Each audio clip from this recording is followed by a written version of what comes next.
everyone, welcome back to the Ableton Music Producer Podcast. This is Stan Giffen, like always. Today, I'm really stoked for our special guest, Andrew Marshall. We had a really good chat today, and if you don't know Andrew, he is a professional drummer and Ableton Live user.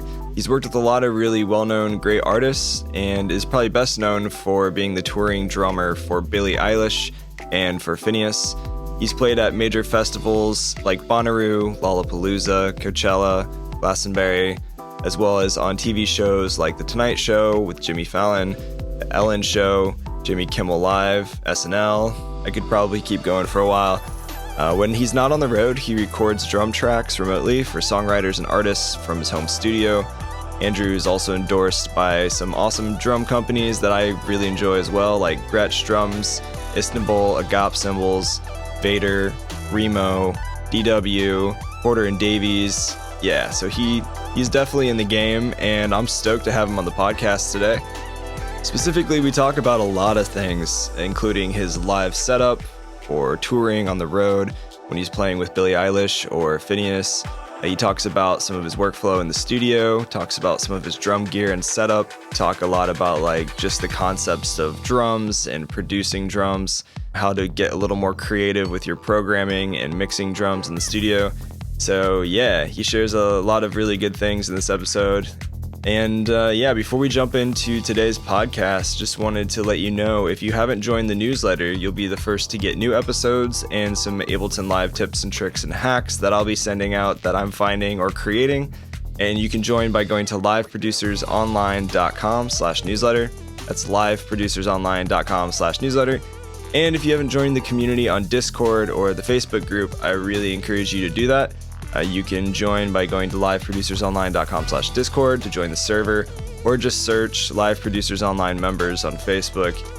Yeah, would love to have you hang out and join the community. I'll be posting lots of articles and new Max for Live devices or Ableton workflows and tips that I'm learning as I go. But definitely check that out. Last but not least, if you don't own the latest version of Ableton Live 11 or newer, then I encourage you to get a hella discount, and I'd be happy to hook you up. Go to liveproducersonline.com/buyableton, and yeah, save that money. So without wasting more time, let's jump straight into today's episode with Andrew. It's a good one. Had some issues with some of the audio connectivity that we were having when recording, so I apologize for the quality of some of the recording, but yeah, hope you guys enjoy, and here it is. Hey man, how you doing? Doing good. How are you? Good. How is Montreal treating you? It's good. Just got in this afternoon, or I guess this morning. We crossed the border around 6:30, which is normally how it goes, middle of the night, early morning. Yeah. You're like probably in a time zone funk at the moment, maybe. We've been on the East Coast for like almost a week, so I'm pretty good. I think more of the funk is just due to like tour life, just staying up late, waking up late, like yeah. I was like a pretty normal person when I was at home, and now I'm just a degenerate, like sleeping till noon. No, I feel like you eventually learn how to pace yourself with the marathon, not a sprint. I've made that mistake in the times I've been on tour before, for sure. Mm-hmm. Yeah. Well, thanks for joining the podcast. I already hit record a while ago, and awesome. But yeah, so who are you in? My pleasure. Yeah, totally. Who are you on tour with right now? I'm out with Phineas right now. Oh, Phineas. Okay. Yeah. Yeah, because he has his own project, and then there's Billy, right? Yeah. And then he is like her brother, also producer. Yep. Extremely, extremely prolific dude. Yeah. So basically, like, Phineas has played in bands and his band in various capacities for many years, but in recent memory, he hasn't really done any full band shows for the past, basically the whole time I've been playing with him and Billy. He's only been performing his own music solo, pretty much, with the exception of like a couple of TV performances we did over the past couple of years, where we would do one song and like for Fallon or Colbert or whatever. So this past August was the first time we actually worked up an entire set of his music in full band format. And, he just put out this album called Optimist, like, I guess about a month ago now. Yeah. I saw it on Spotify, but I haven't listened to it yet. I'll check it out later for sure. Yeah, it's amazing. It's an amazing record, and I think we're playing most of it actually on this tour, and like plus some of his older material. So yeah, so we put this show together, and then we went out and played some festivals in September and October, and then we added some more songs, and now we're just on a headlining tour, and we basically did the whole U.S. and we just have two more dates in Canada, and then that's it. Awesome. Does he have a full band or is it like a DJ drummer duo thing? It's a trio. It's myself, Phineas, and Aaron Forbes, who's our music director, and he plays. Phineas likes to say everything except drums, which is true. You know, like bass, guitar, keys, Yeah. synths, pads. And he's the music director for Billie also, but he doesn't play in her band. Cool. Sounds like Yeah, he wears a lot of hats. You also do some MD stuff, right? yeah, I have in the past. It's been a while, just because I've been so busy with Billie and Finn that like it's precluded me doing anything else. Which is great. Like I'm very lucky and grateful to be in that position. But yeah, here and there I've done some programming and some Ableton stuff for other artists. The most recent thing I did was it wasn't like fully MD work, but I built and programmed this drum rig for this band called Shade. Good friends of mine from DC. They're fantastic. I've heard Shay before. Don't know if I can name a song, but I remember really liking it. Yeah, they're amazing, and they're old friends. We met on tour in 2016, actually, so I've known them for a while. Cool. Um, they wanted this hybrid standing drum rig that the frontmen could play. Yeah. They like switch off instruments, and they don't have like a proper like just a drummer, So Yeah. I sort of conceptualized like a basically like a hybrid like mini version of my Billy rig, like with some pads and some drums and um they have a new record and I took all the stems, I programmed it all, and then I went out there for like a week and we basically workshopped all their tunes with this new like hybrid drum rig. That was really Mhm. fun. So I really enjoy doing things like that. um Cool. yeah. Dope. Sounds like probably a similar setup to what I have because I do a standing drum rig thing because I don't always tour or play with an engineer. And so the kick drum is always an issue. I find when trying to like dial in a live kit if you're playing solo with live drums and DJing. Yeah, Because if you're playing in a smaller venue, as you know, if you stop playing drums, a lot of the energy in the room gets a lot lower and dies. So if you totally. have that kick drum baked into the stems, I found that like really keeps the mix consistent on stage if you're just playing on top of the track. Yeah, that was something we ran into. And it's funny, like drums is one of those it's the foundational instrument, drums and bass, where like Mm-hmm. if you drop out that kick drum, that whole room is, the energy is being sucked out of that room. It's a Yep. crazy thing, like that like non-drummers don't necessarily realize immediately. Like you need to be the foundation, like every single bar, like for the whole show, and Mm-hmm. like that's something I think you don't quite understand until like you miss one, you know, Yeah. you miss Yeah. a kick drum and the whole room goes, what? Like, you know what I mean? People don't know how to Um, dance anymore. They're just like, exactly. Or God forbid, like an entire bar or something. I mean, man, like, yeah, nosedive, like right. consistency is so key. Yeah, But for I was sure. gonna say, but funnily enough, one weird workaround that we ended up doing with Shade was we put a lot of kicks on a snare trigger, and Mm-hmm. then there was like another kick on a pad, so that like if they're doing like a four on the floor thing, they could just hit the snare and it would play the kick underneath it. Oh, nice. So because we ran into that, like you could leave them in the tracks, and we did some of that too. But it's like if you're just playing like four on the floor groove and you don't have a pedal, that was like some weird thing that we forgot to do. Yeah. I mean, you have Yeah. entire genres that are just based around a kick drum. Like think of minimal house music. It's like Hmm. literally all it is, just like a big old boot and cat, really. Yeah, well, I'd love to learn more about your background with music as well. And then maybe we can nerd out some more in like the process of your drumming and your tech and stuff. But yeah, like how did you get started, I Thanks. guess, into music in general? You grew up in New York, right? Yeah, I did. I'll give you the cliff notes. It's Sure. it's a long story, like without anybody, but I basically just thought it looked cool. That was like the genesis of it. Drums. I thought the drums were cool, and I was 9, and my parents bought me a drum set, and like then I just had the bug, and sports out the window. Any other activities were like out the window, and it was just music like all the time, as much as I could possibly get my hands on. It was like candy, just like joining bands. I joined my first band in like 6th grade or 7th grade or something, and I was just playing as much as I possibly could, and that was the that was the end of it. And it just snowballed until I was doing a lot of jazz and playing in after school programs and like orchestra, like both in school and out of school, like all county, all state, like orchestras or whatever. Um, Did you grow up musical. mostly in the city, in New York City, or was it like in the suburbs? I grew up in Westchester in the Okay, suburbs, cool. Yeah, but I went to high school in Riverdale in the Bronx. This nice. school called Fieldston, which has an incredible arts program, which was a big reason why I went there. And most of the students there lived in Manhattan in the city, so I was going into the city all the time. And by the time I was in like 10th grade, I was playing gigs in the city a lot also. Yeah. It's a great city to grow up in just from that standpoint, man. There's so much going on in New York. I lived there for like a year in Manhattan. Loved it. Oh, cool. Yeah.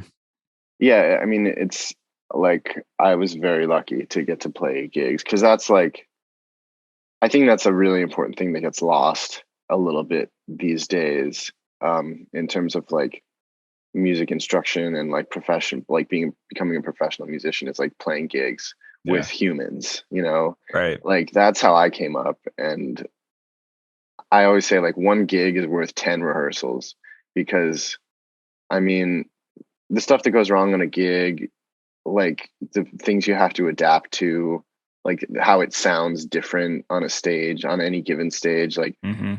I mean, these you just can't like learn that shit in a practice room. And Right.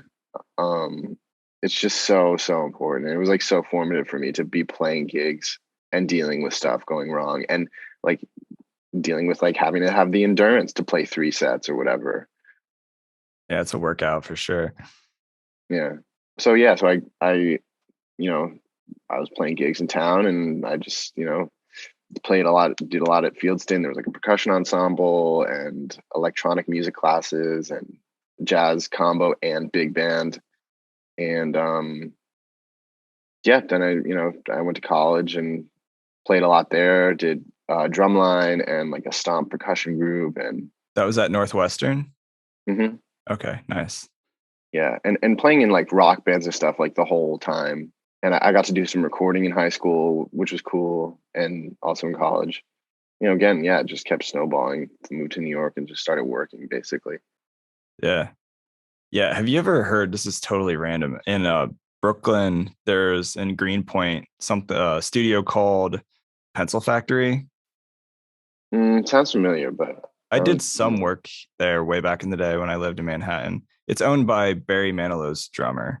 I was just curious because Mm-mm. you were in that hood, so that's what I was wondering. Do you ever knew? Yeah, that's surprising. I mean, I definitely know a lot of the spots around there, and I had like a little practice room in Greenpoint, by Brooklyn Bowl. Yeah, Yeah, on North 14th. Brooklyn Bowl's dope. It's like too cool to be a normal bowling alley, but it's not like a big music venue that's like just a venue, Like it's, I don't know, it's cool. Hmm. It's like the Dave and Buster's of like music and entertainment. Yeah, I don't know. yeah. The food is really good too, from what I've heard. I've never actually had it, I don't think. It is. It is good. Yeah, I think I had Yeah, like their cheese fries or something, and it was nice. nice. Yeah, I'm lactose intolerant too, and I still liked it. So that's when you know it's good. Yeah, totally. Yeah. So when did you move to LA? I moved to LA in the summer of 2017. Okay. That was after 3 years in New York, and the thought process was like, when I was at Northwestern, and in my sophomore and junior years, I sort of discovered like the pop drummer mold, the touring pop guy thing. Hmm. And I was like, that's what I want to do. I want to get called by, you know, insert major label artist here and go play on, Fallon, and go on tour in Europe and all this stuff. Like, And I also knew that I had to move to LA to do that. Like that was all those people live in LA.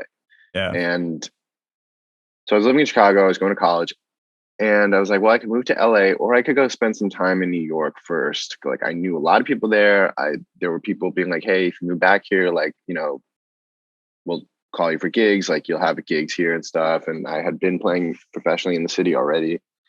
And I knew a lot of people that had made that move from New York to LA, after getting established and being on some tours. And I also knew zero people in LA. So I could have moved immediately, but I just decided to go to New York first. And I thought this was like a long game type plan. I mean, I thought I was going to be there for 5 to 10 years and then I was going to move to LA.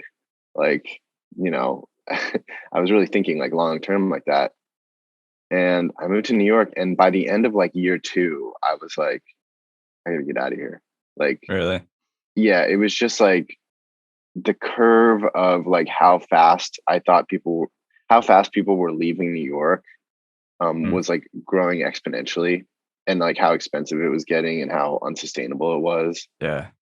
For what I wanted to do at least. And I mean, LA is pretty hella expensive too, but extremely expensive. yeah, Extremely expensive. I mean, it's all relative, right? right.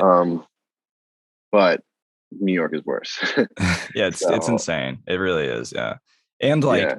I don't know if maybe this was also true for you, but like you already have a foundation and enough people. I always get that itch to like do something new where I'm just like, I want to grow in a different pond, like in a different place. Yeah, I had that too. I mean, like living in LA is the longest I've ever lived in a place. It's been like 4 years then, right? Over 4 years, yeah, almost 4.5. Yeah.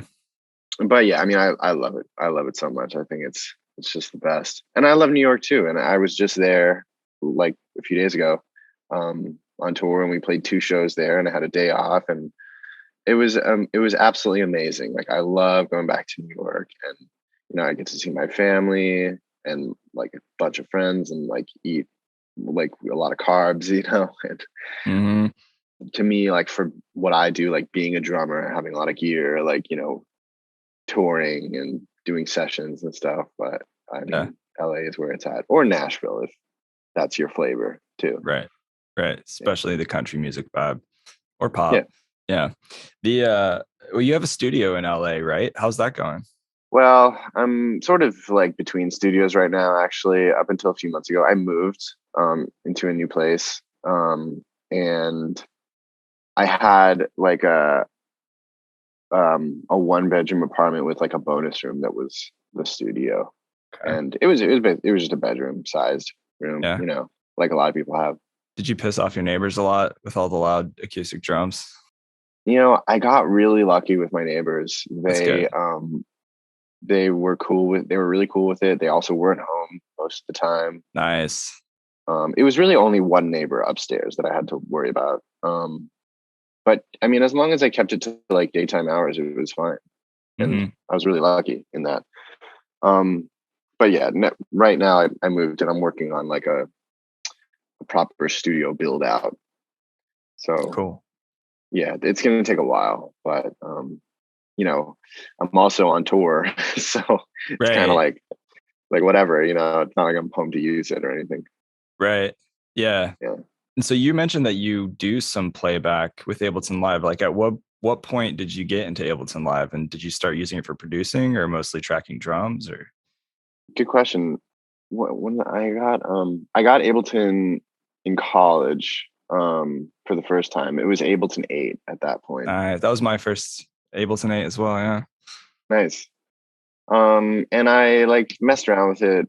I didn't really use it for much until I moved to New York. And then, at this time too, like all these things coincided with like the general trends, which were like, Ableton was getting more and more popular, and, more bands were using it live. And I think it was sort of like it was trickling down, like as it continues to do now, where like, yeah, like, big touring productions and stuff, we're using Ableton or whatever, but like your average gig at Rockwood or Mercury Lounge, maybe not, Yeah. But more and more I started getting calls where like the artist was an Ableton producer and they were using it live, or they would ask me to use it, or they would ask me to build a session or something. So this was all around like 2014, 2015, where I was like playing in New York a lot. You know, some of it was like, hey, can you run tracks too? We have a session, or here are the stems. Can you build a session? Like whatever. And, you know, everything in between, like no Ableton, but yes, SPD or pads or, you know, MIDI, or like the artist was going to send me a click from Ableton or something. Mhm. All that kind of stuff. So it was just kind of like doing the New York songwriter circuit, like for me became like a lot of the gigs were like very electronic, Yeah. just because that's kind of I don't know, I just fell into that sort of zone. Yeah. Yeah. I Yeah, mean, doing playback and being an instrumentalist as like the main instrumentalist on stage as a drummer or whatever, I feel like those are like two completely different jobs for sure. yeah, But a lot of times they're the same job now for a lot of instrumentalists, doing playback and being an instrumentalist on stage for the band. they are. And I don't know like why it happened this way, that it's like usually the drummer that is doing it. Like I'm It's grateful true. that I had to, and I was Yeah. forced to, and like I had to learn this stuff because it's really helped me professionally, obviously. But at the same time, it like makes no sense. Like the drummer has the most stuff to set up, like, By far. Yeah. and no room back there behind the floor tom. Like, why is it the drummer that's always running playback? You know what I mean? Like just give it to the drummer. He'll figure it out. Yeah. Yeah. I Like don't know. it's fine. I did it a lot, and like especially if you have the time, but like there were so many changeovers where it's like you're like second of 3 at Mercury Lounge, or you're third of 6 at like wherever. And Yeah. like your changeover is like 3 minutes long. Like, Right. you know, I would be like doing calisthenics side stage to like warm myself up to set up, you know, Yeah. because Right. it was like race to the finish to set up my shit, You just you know. cancel all your gym memberships. You don't need them anymore. It's that kind of Yeah. setup and tear down every day. Yeah, Yeah, by like far. the order of your stuff has to be like airtight, or else you can't be fumbling for anything. You know what I mean? Like, Yeah. So, do you also do the Ableton setup or playback for Billie Eilish or some of these other people? the short answer is no. Aaron, our MD, and we also have a playback tech, Kyle, and that's sort of the brain trust. Like the three of us, you know, have like varying degrees of involvement. Obviously, like Aaron being the MD is like ultimately responsible for tracks, and you know, all MIDI going everywhere, and like whatever, all of that stuff. Basically, what I do at this point, I build my drum racks. I do like all my automation and, you know, chop samples from stems and stuff, and then I just drop them into the playback session. Oh, okay. And I make sure that Nice. all my stuff is routed. Yeah. I route through drum rack returns so that I can send things out of different outputs. Um, For in-ears and stuff like that. yeah, in ears in front of house. Oh, yeah. We just have like for drum, like my drum pads, there's just two stereo pairs going Okay. out, just so they have separate control over low Yeah. end things. Basically, I just handle drum rack world. And are you triggering these drum rack sounds that you've built from like drum triggers or like a drum pad or? I have a bunch of pads around my kit, but for Phineas and for Billy, it's basically the same setup. With Phineas, I have fewer pads. I also use fewer drums with him. It's like a different music, different vibe. But all the stuff on the kit is going into a Roland TM6. Oh yeah, I have one. I love that thing. Yeah. Yeah, it's great. It is really great. The only thing I don't like about it is it doesn't have MIDI in. Mm. Yeah, you would have thought that wouldn't be that hard for them to do. Yeah, there's even a space for it. Yeah. Like Yeah. there's like a blank slot like next to the MIDI out jack, but Yeah. um That would be really nice for like bank preset changes on the fly. Like you could automate in live.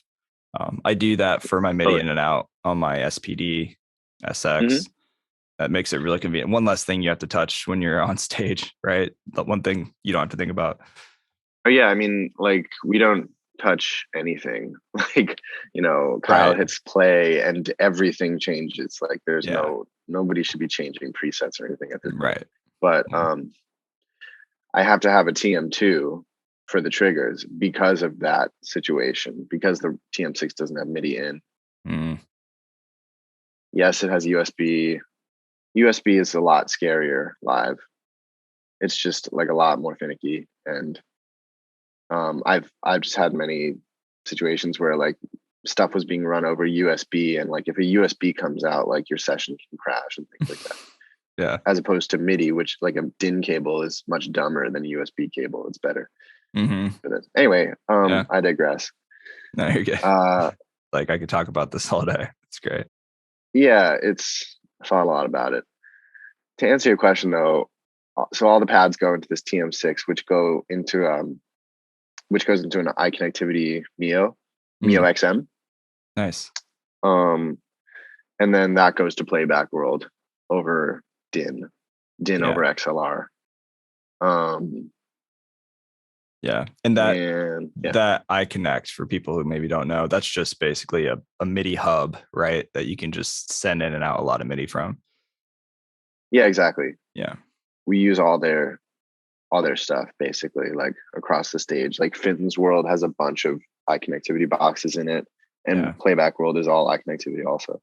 Yeah, they make good stuff. Especially for like redundancy. For people who don't know, redundancy, just having two of the same thing, two computers triggering everything at the same time in case one thing goes down. iConnect has like really good interfaces that make that possible. Yeah, the Play Audio 12. We were on that. I remember that came out in October of 2017, I'm pretty sure. And when I started with Billie like a couple months later, and I was like, we need a redundant rig, like stat, because I was running tracks for her at that time and managing Ableton and putting new songs in and stuff.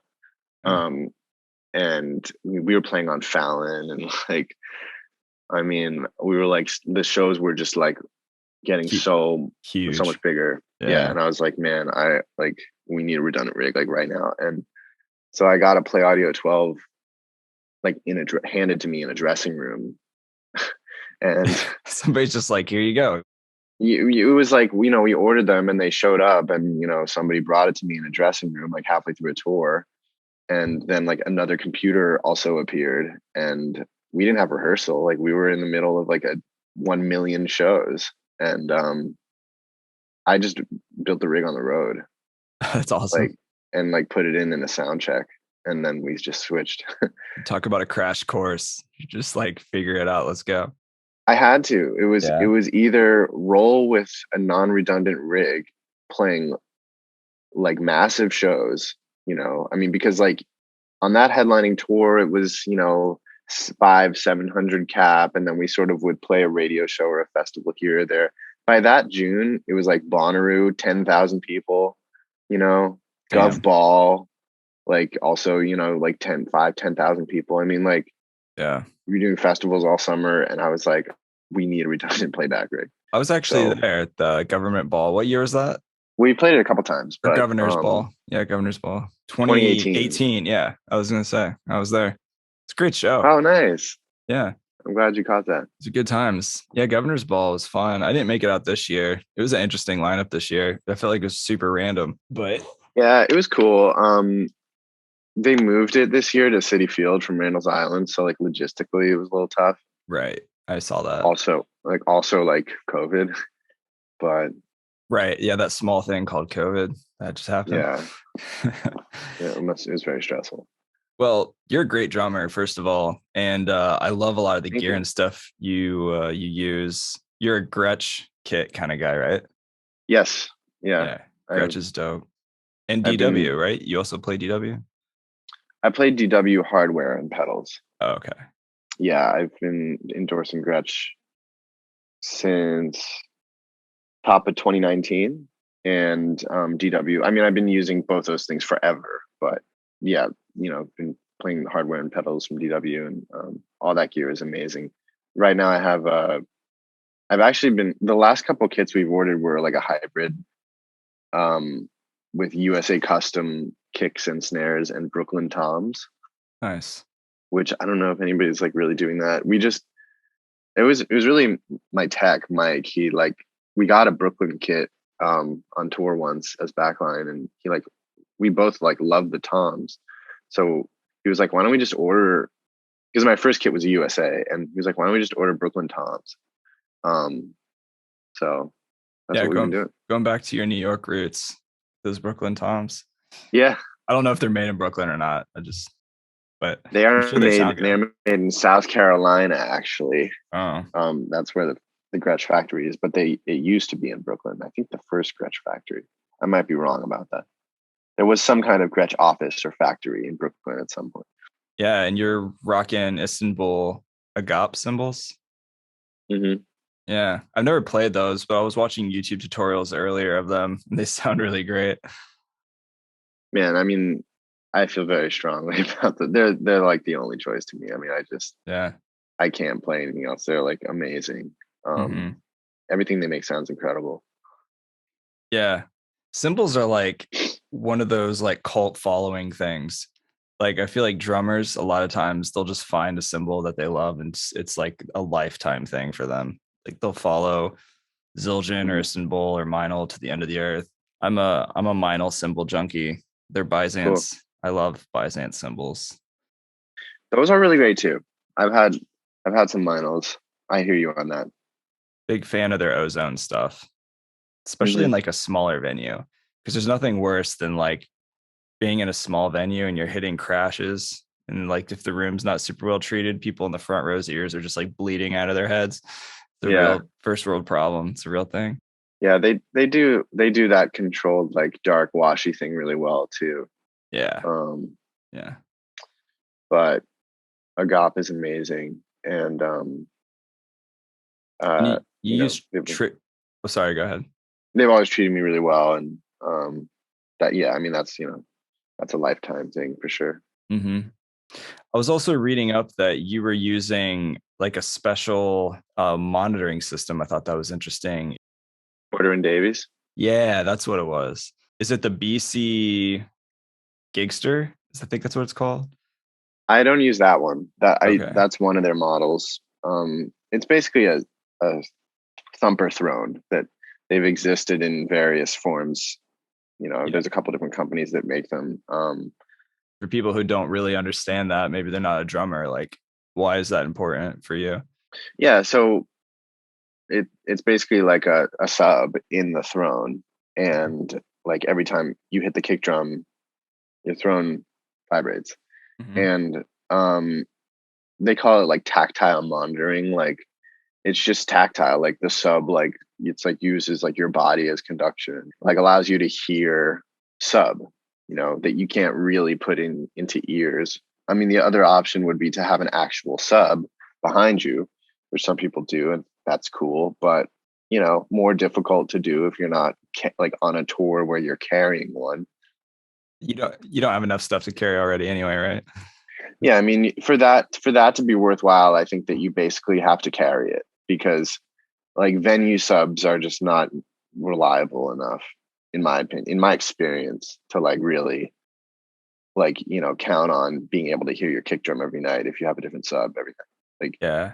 so, and even that, I think the Porter and Davies is better than that. Even it's so accurate and it's so tactile, and it's just like it doesn't create problems with like bleed from a sub in the singer's mic, and Mhm. um it's just awesome. I love it. Have you ever played with Subpack? It's the same concept. Um, Yeah, I have a sub pack. oh yeah, And Phineas actually used a sub pack for like a year on stage with Billy. nice. I got He mine dug right it. over there. I love Subpack.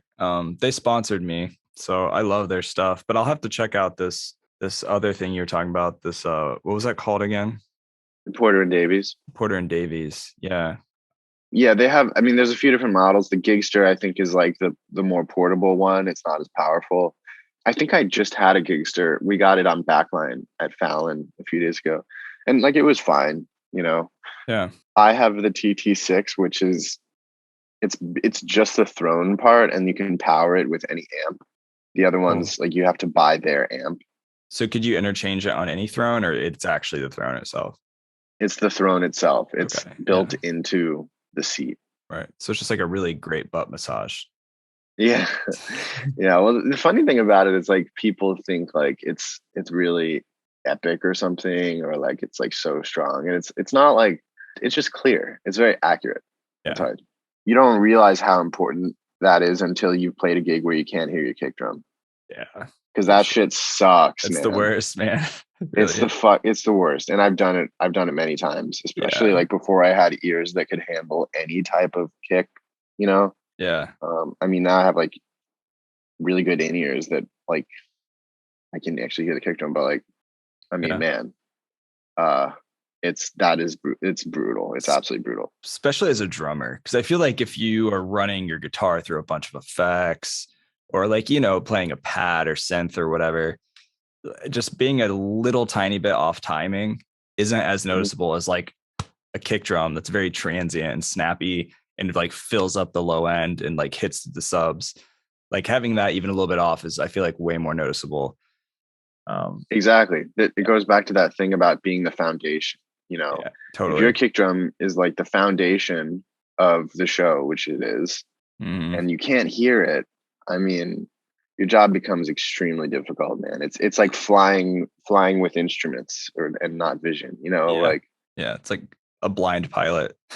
yeah, I just it's just impossible. And Yeah. like it happens a lot. You know, people have to do that all the time. I mean, I feel for all like there's this thing now, I feel like where like there's so many artists and bands who are dealing with a lot of production and a lot of technology. Like all music now is, all shows are using Ableton and tracks and triggers and stuff and like ears, but they may not have like the budget or the time or the crew to like really do it right. So Yeah. you're just swimming. I mean, I was there. Same. It's hard. Yeah. It is really tough. But I mean, just hearing on stage, no matter what you're playing, is just so crucial. I use, like you said it a little bit earlier, but like using return tracks in Ableton to do your own special in-ear routing, even for like people listening right now who are just maybe starting out, like just having a basic connection, having your own in-ears with a click, like playing on stage, is something worth getting used to. I think, just because you can just Yep. hear so much better, have a little more freedom too. Like as an instrumentalist, like I find myself, when I first started playing with the click, I hated it, and now I feel naked without a click when I play. And Yeah. maybe you're the same way. Oh yeah, totally. I haven't played a gig without a click in a long time. Yeah, yeah, but it gives you like some freedom too, where I think you can just like, you can hear the rhythm and feel the rhythm and give yourself some more room to experiment and play around the click as well, because it's always there to keep you on as well. That's been my Yeah. experience. We've like had a lot of talks about this as a band, mostly like me and Aaron and like some other people that like, the idea of like having to stay on the click or bury the click. A lot of times it's right. Like if you bury the click, it's going to sound right. But sometimes, number one, you're playing with a human band and you probably are playing along to tracks that may or may not have been quantized to the click. I mean, Mm-hmm. some producers do that, but a lot don't. They just play everything in, they don't quantize stuff. So it's like the click is like an approximation of where the beat is, of where the beat really is. Yeah. And like it's okay to to be way ahead of it or way behind it, Mm-hmm. because I've played on many occasions. I've like listened back to something where I know I was right on the click and I sound like I'm late, Mm. or I sound like I'm rushing. Yeah. And if that's the case, then you as the drummer are wrong because the audience doesn't hear the click. You know what I mean? Yeah, that's true. You just have to make everyone else sound good. Mm-hmm. Yeah, playing with the band for sure, like Exactly. just grooving together.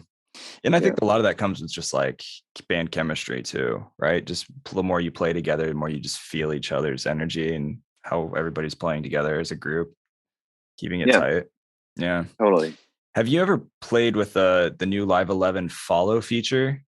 I haven't like gotten into 11 like as much as I should have, honestly, because we're with Phineas and Billy, we're still on 10. We've just been so pedal to the metal building our shows the last like 6 months that I've just still been in 10 basically. I have 11, but I haven't really messed with it. Yeah. I mean, I've performed with 11 just recently, but like I Mm, totally feel you when you're playing huge arenas like that. And whenever I've helped other artists on bigger stages do playback, most of them are using 9 and 10 still, because any new release, there's always going to be little bugs and you just want it to be as stable as possible. That's another factor too. Yeah. And yeah, in Live 11, like the follow feature though, for anybody who doesn't know listening, is it works super well. Like I routed a YouTube video of a street drummer just jamming out on a street corner, and the Ableton's tempo, the BPM slowly listens to the input audio, and then it'll just follow it basically, and it's very smooth. Like at first Wow. I thought it'd be really jumpy when I first used it, but I tried different YouTube videos of street drummers and routed the audio into Live, and it was surprisingly really accurate and smooth. So That's awesome. yeah, there was a Max for Live device that inspired the whole new update with Live 11. Um, and I totally forget the name of it, but basically I think they took some of that technology and took it a step further and just made Mhm. it native, called Follow. It's a, yeah, if you go into Live preferences, you can activate it in the link tempo MIDI tab, and it shows a new window next to the metronome. Yeah, that would be like a really fun thing to experiment with for like certain tunes where, you know, it's got to be weird. Like it's got to be ahead or behind or something, Yeah. Yeah. Um, and also like, the click is nice, but it's nice to not be a slave to it too. So Yeah. yeah, Or, I'll check that out. like especially in jazz, if you're just like doing a jam bandy kind of thing, I could see how that would be really helpful. Like improvised, whatever. That's like more true to the spirit of Ableton, really, is like as another instrument for live performance, not a Yeah. not a tape machine, Right. I mean, obviously, like the tape machine, like pop, like 3 minute song is one use of it, but Mm-hmm. that's where it really shines is things like that, or when you want to change the key and like you can just like turn a knob and like all the sampler instruments go to a different key or whatever, like that kind of Yeah. doing things on the fly. Mm-hmm. Yeah. Those are the creative things that I really love about it. Yeah, totally. Like, and it seems like they just, with every release, it just gets more flexible in that area too, which makes it a lot more Mm, fun to jam with. Scene follow actions is a new thing in Live 11 too, where you just, if you hit play on a scene, you can specify when it's going to jump to other scenes or specific clips. So that's kind of mhm. fun. When you have done playback, do you do it in session view or arrangement view? I used to do session view, and then I switched to arrangement. Yeah. Well, I built a few sessions in session view. I mean, yeah, I mean, also like with MDs that I've worked with, that built the sessions where like I've been handed sessions in session view, and I've also been handed sessions in arrangement. Like, I much prefer arrangement for my purposes, at least. Yeah. I Um, found with the help of Max for Live, you can do anything in either view that you'd want to do. Like, yeah, there's always a device out there that lets you hack it in some way for the most part. yeah, So yeah, Max for Life for the win. yeah. I was always dragging things out of session view to edit them. Yeah. There's like the set list app, and Yeah. Setlist Pro. yeah, like for a pop show, like to me, like the only benefit of session view is really you can just reorder the scenes, like I guess. But Yeah. other than that, I mean, and then it's also like it doesn't let you screw it up. I guess if you're sending a show out with like a band that doesn't have a lot of experience, it's very easy to use. Yeah. But with set list, it's like arrangement view. I mean, all the Hmm. way. Yeah. Anybody listening who doesn't know Setlist, it's by Strange Electronics. I actually got to hang out with them. Yeah. Super nice guy. Basically, you create locators in arrangement view as your scenes instead, and you can trigger them and jump through a set real fast that way, which is really Yeah, nice. MIDI yeah. map those locators. Yeah. Kyle, our playback tech, has a stream deck too. He's always tinkering with things, but Yeah. like he uses that somehow to like map to like specific songs.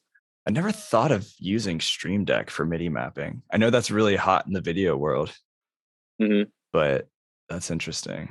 I have to like get into Stream Deck. I don't have one. Yeah. There Um, was a shortage of them when COVID first hit because I was going to buy one and they were on back order for like, it felt like forever because everything was that makes gone. sense. Yeah. Everybody was fear buying, like buying up all the bread at the grocery stores. And apparently everybody's buying MIDI controllers and Stream Decks. Yeah, I mean, they're like building their home studios and stuff. Right. Exactly. Well, like as far as studio stuff, like that was really good insight. Thanks. As far as the live playback show world and what you have going on stage, like that was super dope. Mhm. As far as like in the studio stuff, like producing, do you record or program a lot of drums, say like for collaborating with other artists or for your own music?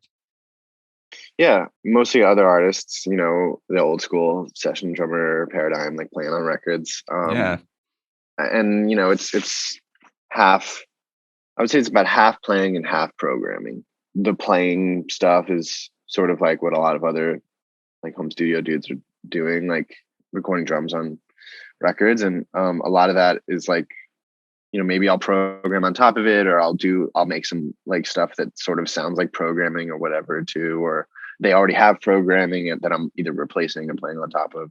A lot of stuff I work on is like very pop or electronic stuff that wouldn't like call for live drums really, or it wouldn't call for like live kick snare. I mean, maybe I'll end up with some like weird percussion overdubs or something, but Yeah. so the recording like drums I do in Pro Tools. Oh, really? Just because, Okay. yeah, I'm just used to it. Like, up until 11, there was no playlisting, so like it just made sense for recording. And Yeah. Like for comping yeah, drums. Yeah. Yeah. exactly. And I don't even do a ton of comping like when I send stuff out, but like when I do, I need to be in Pro Tools, or I Mhm. needed to be in Pro Tools. Right. But the programming I do all in Ableton, just because like that's my workflow. It's like so much easier, and like all they can take advantage of all the Ableton devices and things. And Mhm. yeah, I mean, I generally draw everything on the grid for whatever reason. I found that um, if I'm working with MIDI or if I'm playing stuff in, I just end up like needing to work with the grid a lot anyway. Like I'm moving things around and I'm drawing automation and I'm like editing volumes and stuff. And like by the time I'm done editing something I played, I could have just drawn it. So I kind of have gotten fast with like just being able to get my ideas onto the grid quickly. Um, Yeah. yeah, and I was gonna say a lot of the like automation stuff I do live, I learned it backwards. Like most people like take their studio tools and they learn how to use them live, and I went the opposite way because I started like Started playing live. live and then, Yeah, I mean, yeah. Right. I started like as a live. I mean, I mostly play live, so Yeah. all those like tricks, I was like, oh yeah, I can, use all these things in the studio too. So they both inform each other. Yeah. I feel like that's also really great, just training your ear. And being a drummer, like most music is just very rhythmic anyway, regardless of the Hmm. instrument. Right. So, and as far as ear training coming from a live background, I feel like that probably gave you a huge advantage just with even learning programming drums, because you already had all the head knowledge of like, this is how I want it to sound. This is how I want it to groove. This is how it's going to vibe with the tracks I already have in this set. Yeah, I think that's all true. Like drummers are we're in a really unique position. The groove is like I said, the foundation of everything. Yeah. And that doesn't mean that it's the most important part at all, but Yeah. without it, the track like falls over.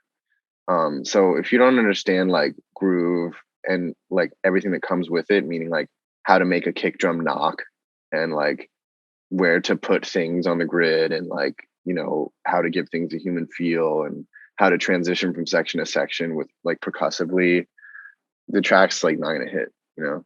Yeah. Um, so yeah, I think it's a lot of like playing the drums is like a lot of thinking big picture, a lot of like, hearing what everybody's doing, um, and like fitting into like the overall picture, because I like to think of it as like you're carrying a battering ram. You know what I mean? Like the instrument is just so loud and so much sound and so powerful. And like, yes, of course you can play dynamically as a drummer, and I try to. Hmm. But when you need the battering ram, like you have it. Oh And yeah. if you when you need it, like you have to use it. And if like you use it incorrectly or you're wrong or like, you use it indiscriminately, like It's the gonna be music noticeable. It's gonna be really, extremely yeah. noticeable. You're gonna knock Everybody. down the wrong door, Right. Yeah. People's So people's ears will bleed. exactly. Yeah. So that's why I feel like drummers like do they make good producers and engineers because they think generally like big picture, and they think about like how you're impacting the music overall, because like you have a huge impact on it. Yeah, I definitely agree 100%. Do you mix a lot of your own drums that you program in the box? Yeah, I try to send. I mean, I'm by no means a great mixer. Like, I would consider myself a very basic mixer.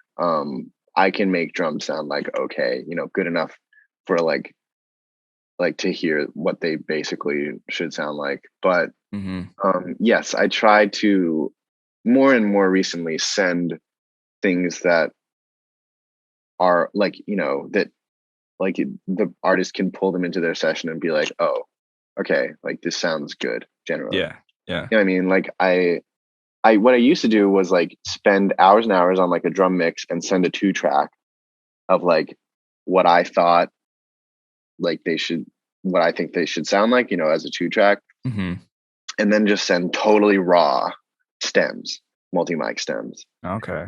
And then I was like, only like a producer that's a really good mixer is going to want super raw stems. Yeah. Because I found that a lot of times like people were either using the 2-track, like they were just putting the 2-track in their session and using that, especially if it's like something super electronic or hip hop or something like that. Or they were using the multi-mic stems, but like didn't know how to mix them. So the track ended up sounding like shit, Yeah. So I think like, especially now, because like, unless you're working with a producer who's really used to tracking live bands and like really knows how to mix and really wants totally raw drums. Yeah. Most people like, it's better to just give them something that's like fairly processed. And depending on the producer and depending on the drummer, I mean, I know people that like drummers that they give producers 4 stems, like overheads and everything else, or like high end and low end, like just because again, like certain producers they don't want to deal with 12 drum mics. Yeah, that's more work for them, really. Yeah, that's true. That's been my experience as well.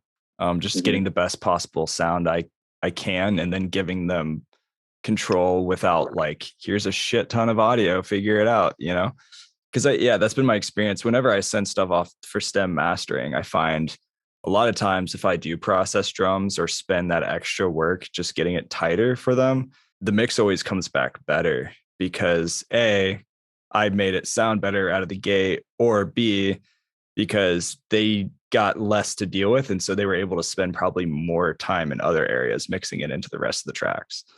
Yeah. That's been my assumption or been my experience. So yeah. I've had this happen to me where I've like sent off stems where I knew that my 2-track sounded really good mixed, and the song came back and I was like, yo, the snare bottom is so loud that the snare drum sounds like a wet paper bag. Like, and I mean, just throw a drum bus on it. It'll make a wet paper bag sound better. Yeah, well, they should have, Right. Exactly. Yeah. Do you play with the drum bus much? That I have not played with a lot, although I hear it's really great. I use some other similar types of things. Like I use a lot of Slate, like virtual mix rack. Slate's great. Yeah. And also like DS10 drum shaper. I haven't played with that. If it's from Excellent Audio, they make addictive drums and addictive keys. Oh yeah, definitely. They make good stuff. I love their addictive keys. I use that. Yeah, and I got to give it up to Steve Wolf. I don't know if you know him or Yeah, definitely. I know of Steve Wolf. I've never met him. He's a big influence on me. He's a really amazing drummer. Oh, yeah.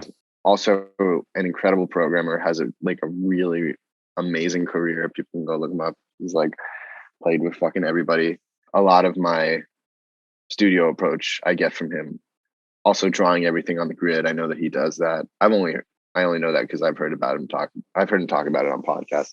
I did get to meet him like pretty recently, which was really cool. Yeah. Anyway, I digress. I like saw him using the drum shaper on Instagram or something. I checked it out. It's amazing. What's that called again? I'm gonna write that down. DS10 drum shaper. I mean, it's not exactly like drum bus, but it has some of the same some of the same things. It's a really simple plugin, and it's just like you turn up the mojo, and it's like compression, saturation, and transient design in the same knob. You know. Any plugin that has a mojo knob, I'm into it. So Yeah, it's like one of those like really simple like sausage fattener type. yeah, You know. I love that. Endless But anyway, Smile. That's another good plugin. I don't know that one. Yeah, Endless Smile. A lot of people use it for risers and buildups. It's made by Data Life, same people as Sausage Fattener. And Mm-hmm. it's as you turn up, it's just one knob. As you turn up the knob, this guy just gets really happy. That's it. That's funny. It's like it's a great plugin, man. It's hilarious. It's pretty cheap too. But yeah, Cool. shout out to Steve Wolf. I mean, he's worked with like Katy Perry, Beyonce, Alicia Mm-hmm. Keys, Yep. Miley Cyrus. There's a big Wikipedia list I'm looking at right now. Yeah, Annie Lennox. Mhm. I mean, well, I can't think of any others, but you know, There's a lot. everybody. There's Yeah. so many. He's a legend, Yeah. bona fide legend. So when you're tracking like real live drums, any phasing tips or tools that you've ever used to try to dial that in at all? Ooh, good question.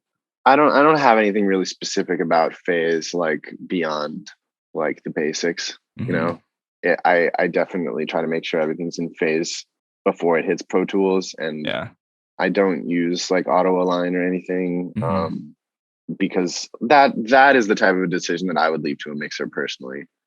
Yeah. That makes sense. Yeah, but yeah, I mean, I try to make sure everything's in phase, and if it's not, then I try to start by moving mics around. Yeah. Um, Yeah. Having good mic placement is like step one for anything, right? If you can get that to sound really well, it's just the placement of the mics themselves dry, so much less work for you later. yeah, I worked with a producer recently who he is like sort of old school in his approach. Like it was all about mic choice and mic placement. Um, and we were working remotely. He was in New York, I was in LA, and he was controlling my computer over Zoom. And I was using I've since like gotten I've like started my artboard collection, but I've been using all UAT preamps up until this point, basically. I love UAD. Yeah, it's amazing. I Yep. love that stuff. Same. And it's really great for this remote workflow because he could control the preamp settings, like which he wouldn't have been able to do otherwise. But I had all kinds of like, you know, processing on the way in and like EQ and stuff. And well, I guess like nothing like insane, like, you know, everything still sounded like drums basically, but he just took it all off and did like everything with mic placement. And I Mm. thought that was really cool. I think that's sort of my goal these days is to try to get really good at doing things before I, you know, at where the drums are. Yeah. Yeah. It's a game changer. I feel Mhm. like finding the right room to track in the first place is the biggest challenge. It's like really having a good acoustic place, especially tracking at home or building out your own home studio like you've been doing and stuff, like having a good room. Yep. That's the thing with drummers. I mean, it's tough. Like it's tough. Yeah. Uh, you know, most people don't have a space that great for tracking. And I don't even mean like, oh, you need 16-foot ceilings or something. I Yeah. just mean literally being able to fit your drums and a desk in the same room without knocking over microphones. You Right. know, forget Yeah. about the sound. Like that was that was a problem that I had really because I was getting good sounds in my little bedroom studio. I mean, Yeah. you know, like a lot of modern music calls for dead drum sounds, and Yeah. that's cool. Like I know people who have bigger studios that are always trying to tame those rooms. Yeah. Um, It's true. it's just real for me. It was not like I couldn't get the sounds that I wanted. It was more about the workflow of like I have to move my floor tom to get to my desk, and that's a pain in the ass. You know? Right. Same. Yeah. Yeah. Every time I play a show, my entire like living room is wrecked. Just Hmm. like shit everywhere until I have to Hmm. reset it up. Yeah. Yeah. Do you know Kalen Ellis? I don't. So he's a drummer. He plays with, like K Tronada. He's done a lot of work with a lot of other really great bands. He lives in Florida. But yeah, he was like showing me his setup. He was on the podcast yesterday. and Oh, cool. was showing me he's a badass drummer. He was showing me his drum setup, and he does a lot of TikTok videos now. His kick was literally just like the batter head, and behind the batter head was a neck pillow like you'd use on an airplane. And then Wow. he had this exact mic. It was a Sennheiser 835 just set up Mhm. behind it, not a drum mic you would typically use for a kick. And like it sounded sick. I was like, what Mhm. is this, dude? Yeah. And it was just like in his tiny little bedroom. And he makes it work. Sounds dope. I am definitely not like a believer that you need to spend thousands of dollars like to get a good drum sound. Yeah. You know, Yeah. I think that people get all kinds of weird vibey drum sounds. I did a session a while back where like we set up a two-piece kit in a vocal booth. It was like a 7x4 room and Nice. like two mics, and it sounded sick. Like, Yeah. um all kinds of records are done with like weird janky setups. That's fine. Mm-hmm. Um, Sometimes you the know, jankier the better, to be honest, because if you can get weird effects and you really know what you're doing, like in mixing or post, you can get a sound that people have never heard of, yeah, like in some ways. yeah. I mean, you know, Billy and Finn, like perfect example. Not that, they're like playing live drums, but they've made all most of their music with not a lot of stuff, you Really? know. Oh yeah, I mean, when we all fall asleep, where do we go? The first full length album, but that was still in Finn's bedroom, and like with Billy like sitting on the bed, like recording her vocals, like with no vocal booth or isolation. Yeah. You know, I think like I don't know. I mean, it might have been like directly into an Apollo or something. Yeah. Um, I mean, that's an example, and I have like friends with like small home studios, like maybe the kick drum is like the reso head is against the wall, and like stuff sounds great. Like it's like Yeah. cool. Like make it dead and do three mics and put some decapitator. Like you have a cool drum sound. Yeah. Again, for me, like the need for a studio was like, yeah, more flexibility, but like just really honestly, just mainly the workflow. Cause I just didn't want to be in that room, Hmm. it's like, it's Yeah. tough. So I salute all the drummers out there working in the small rooms. Like Yes. I've been doing it for a long time. And, Same. I mean, my old place in Brooklyn was like 9x11, you know? Yeah. Not a lot of huge real estate space for people on a budget out in that area. That's for Yeah. sure. Yeah, Yeah. But totally. it does make you more creative too, I think, when you're limited in some ways producing. Yeah. You can't have as much gear, which I think is in more most of the time it's a good thing to not have like an overload of gear. Hmm. um just creativity within the constraints, like I think that's always good. Yeah. Mr. Bill was talking about this on his podcast. Or I don't know if you're familiar with him, but No.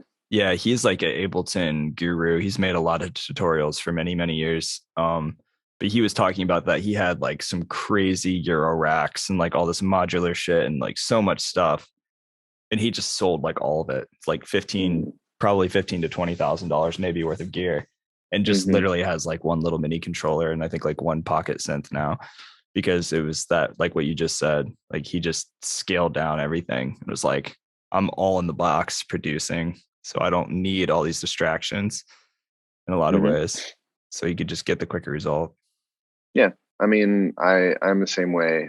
And like going back to Steve Wolf, he's talked about this too, like selling like rack mounted samplers and stuff, and he's totally in the box. And I'm also very minimal. Like I'm not like a gear collector. Like I don't really, I feel like I have plenty of tools, and there are a couple things I maybe would sell to like get a certain other specific sound, but I'm much more inspired by like a calming studio space that isn't cluttered rather Mm-hmm. than 20 snare drums, you know? Yeah. Yeah. Like if those snare drums are collecting dust and I can't open the door because they're on a rack, like Yeah. I'm not very inspired, you know? And then it takes time to change them all out and then like tune them and like all this other stuff that you're spending time rather than actually recording or making music.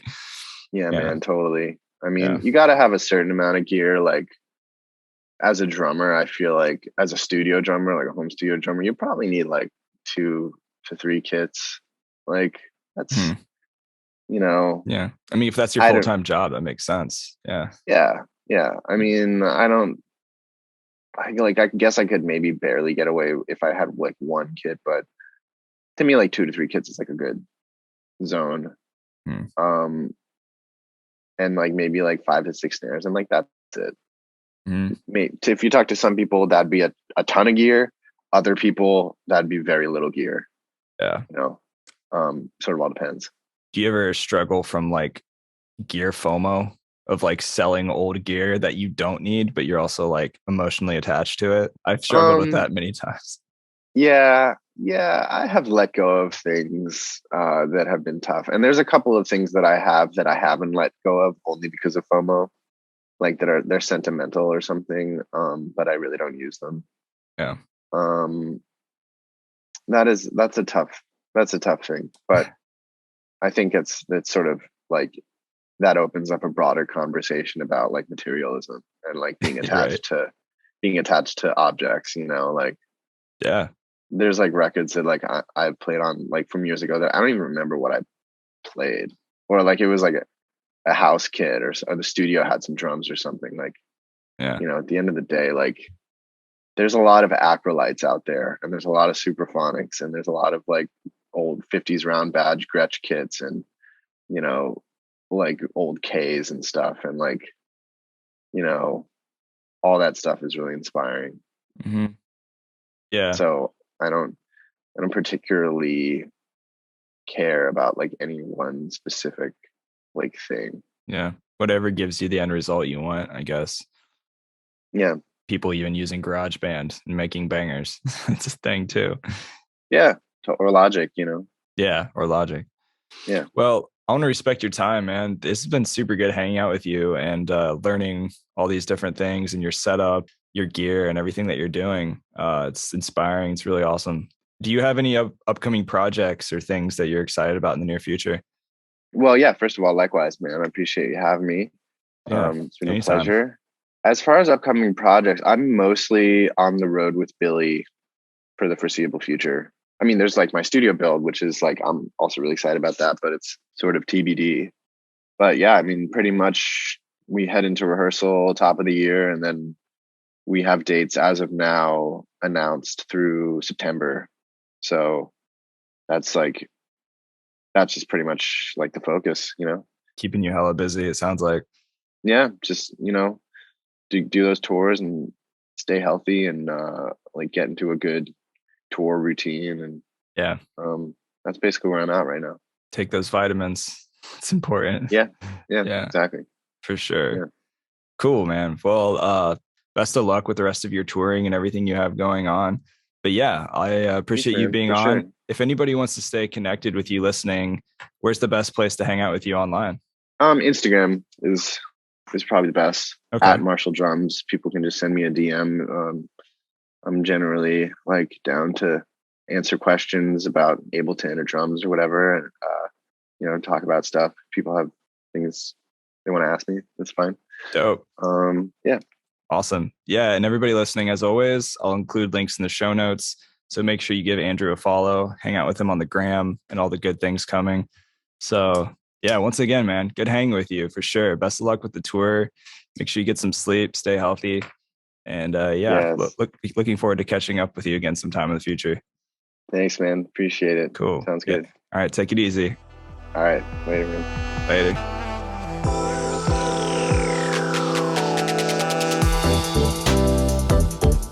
Hey, thanks for listening to the podcast. Once again, I encourage you to follow, like, subscribe wherever you're listening. It would mean a lot to me and really help support this podcast so I can keep cranking out episodes with cool people like Andrew.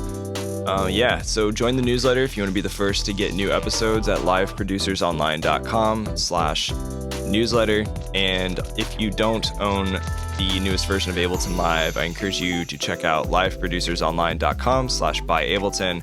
Save some money in that piggy bank and get the coolest, latest version of Ableton Live. Also, if you're on the socials, you can hang out with me. I'm usually on the gram, on Instagram. Just go to @Philia_music. That's PHILIA music. Or if you want to check out just the podcast stuff, then you can go to @liveproducersonline. Much love, everyone. Thanks again for listening, and stay tuned for more episodes coming out on Tuesdays, and I will see you in the next episode. Bye-bye.